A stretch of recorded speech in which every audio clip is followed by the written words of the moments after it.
Thank you, Tim. And good evening. It's my pleasure to introduce this year's student speakers. Each speaker was chosen by their peers for this honor. The speaker representing the undergraduates is a candidate for Bachelor of Music in Viola. Originally from Cottage Grove, Wisconsin, and a student of Professor Dimitri Murith, please welcome Hannah Wendorf.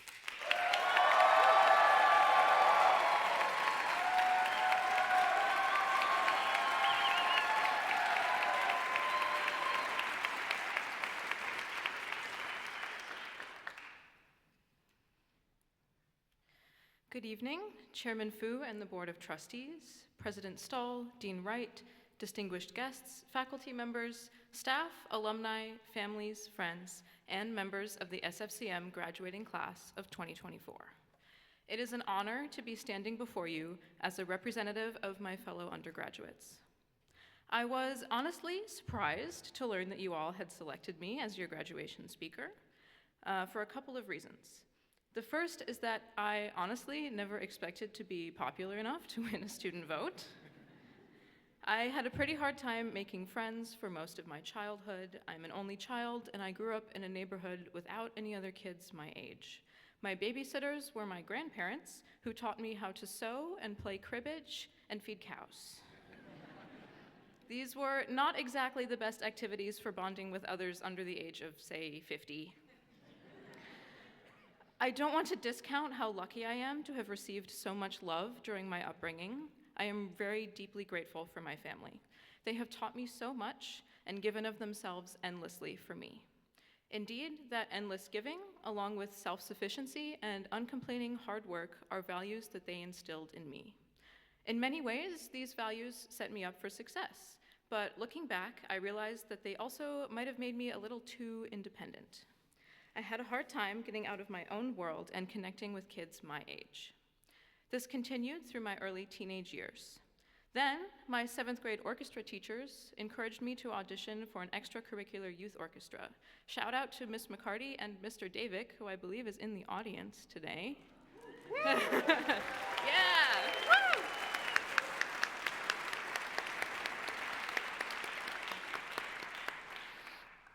I got into that youth orchestra, and when I joined the following fall, I made friends within weeks with people I had never previously met. Somehow, I could just sense that these were my people.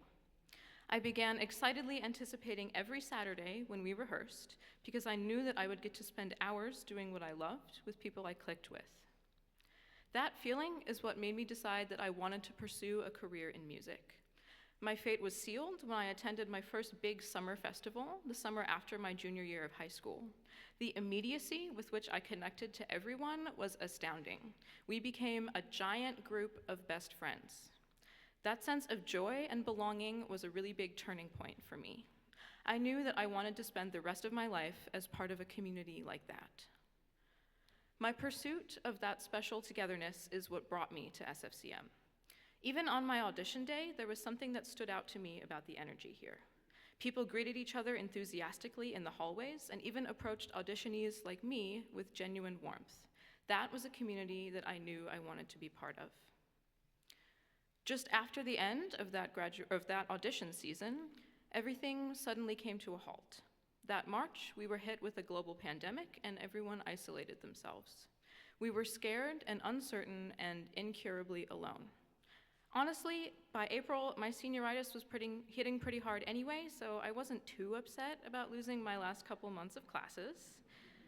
But what sense of community that I did have in my hometown was pretty crushed. I drifted away from friends, and like many of you, I missed out on all of the traditions of graduation. By the time September rolled around, I was desperate for community. I think many of you were too, because I remember how we initially banded together as an incoming class. We didn't have classes or rehearsals together in person, but we made a point to arrange outings to parks and to get to know each other. This community only strengthened when we returned to classes and is now the strongest that I've seen in the last 4 years. I am honored to call so many of you not only my colleagues, but my friends.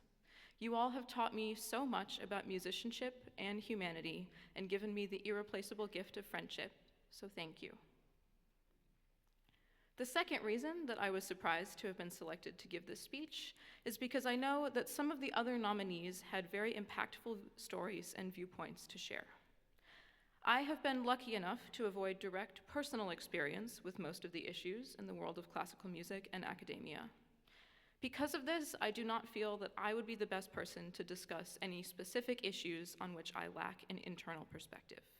However, I can and do acknowledge that they exist and are a detriment to us all, whether we think we are affected or not. What I do feel qualified to attest to is the fact that, as musicians, we are equipped with a very powerful tool: empathy. So much of what we do is about listening, communicating, and understanding each other.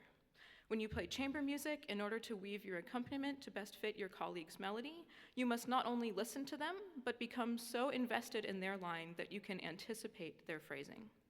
I think this is pretty awesome and borderline magical. It's probably the closest we can get to telepathy, and it's a very special skill.